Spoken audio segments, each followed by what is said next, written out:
already has vaccinated 70% of all their employees.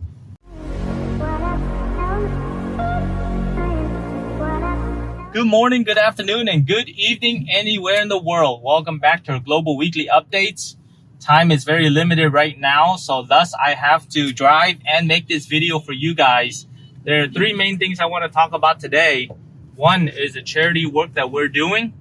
Two is regarding FDI into Vietnam. And three, what are the factories doing in order to continue their supply chains and continue to manufacture in Vietnam? So first, I want to let you know right now we are in District 10 driving out to our second cooking location because our first location has done 4,000 to 5,000, but that's still not enough. Now we have asked My Son Chance, which is a charity benefiting people with disabilities and also with children who are orphans. Thus, we are working with Miss Tim. And we've worked with them before for many years, as you can see another videos that we've done regarding this charity work.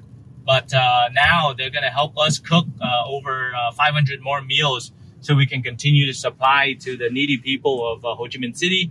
It's all the way in Tăng Phu district, which is very far away. But because we have a large amount of people who need help in Tăng Phu near the airport, we are using this location. So my wife and I are driving over there right now. It's about 10:13.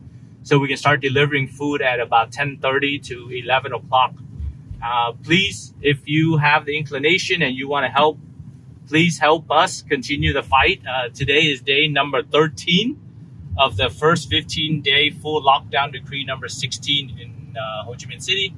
So if you can help, that would be much appreciated because the people of Saigon really need you. Okay.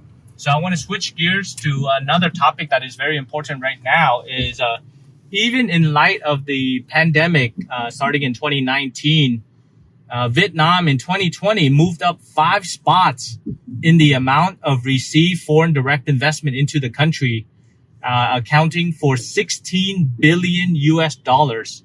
So that puts it under number 19th in the world. So it hit the top 20. Also, Vietnam only decreased their FDI by 2% as compared to many of the other countries such as Singapore and Thailand, which were 35 and 37% respectively. These countries exhibited a lot of impacts on their foreign direct investment, but Vietnam was actually able to jump up 5 spots. And that is due to the manufacturing and other sectors in Vietnam that are growing, which is my next transition into talking about how our manufacturing companies, multinational corporations, are dealing with the COVID situation to maintain their manufacturing numbers, to maintain their supply chain, and also to keep their employees safe during the COVID situation. So Nikkei Asia, after watching a AmCham, American Chamber of Commerce Vietnam, presentation from Coca-Cola, Intel, Nike, and many of the other large corporations that are in Vietnam. What are they doing in order to maintain their supply chain? So there are a few strategies that these big corporations are using. So maybe if you're a small manufacturer, you can do it as well. One is they are providing overtime pay for the employees who are working. Two, they are giving them temporary shelter in place in order to stay at the factory and work without having to go home. That is another way for them to not have to alleviate some of the potential stress that they have going home and also spreading the virus.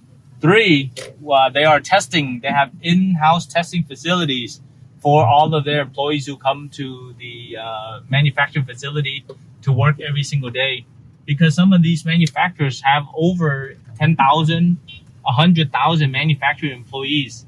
Thus, it's very important that they continue their supply chain.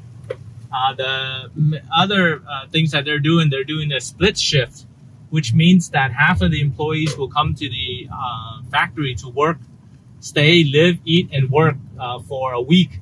Then they split and then they switch to another 7. Of course, everybody needs to have a negative test before they go home. and a negative test before they come into the office. So that's called the split model as well. Diversitech is another company that they've employed a pretty good strategy as well, having their employees come into the factories and working. So with that said, these large corporations are incorporating their strategies in order to deal with the COVID situation right now and maintain their supply chain. Smaller companies, so such as Gamie, is also doing it. They're putting up tents and it's like camping indoors for all their employees in order to work and maintain safety. So big corporations, small companies in manufacturing are maintaining in order to do this. That is the third thing I want to talk about, how you can also continue your manufacturing operations without too much disruption, even during this COVID. The final thing that they're doing is similar to Intel, 70% of all the employees and the Vietnamese government has provided priority lists to include manufacturing employees to get vaccination. So Intel already has vaccinated 70% of all their employees. So many of the corporations are doing that as well to prevent the spread and to be able to bring back their employees to go to work. Those are the various things that I want to talk about today. Of course, the main thing for our Global Weekly updates is the charity work. We're still going, we're still pushing. Make sure the lives of the Vietnamese people, especially in Saigon during COVID, is much better than they would have been before. So with that said, my name is Ken Yeung on behalf of Yeung Global. Thank you for watching our Global Weekly updates. Vietnam is still a top destination for foreign direct investment. Manufacturing is still going strong. And we are working through the charity work in Ho Chi Minh City to make sure that people are fed. And they'll get through the next 2 days until Friday, which is the directive 15 days. So thank you very much for watching this video. But always make sure that you like our Facebook page, subscribe to our YouTube channel, comment below if you want to help this charity work or if you see other ways we can help the Vietnamese people. And then finally, click on the bell for notifications for all our upcoming videos. And I'll see you next week.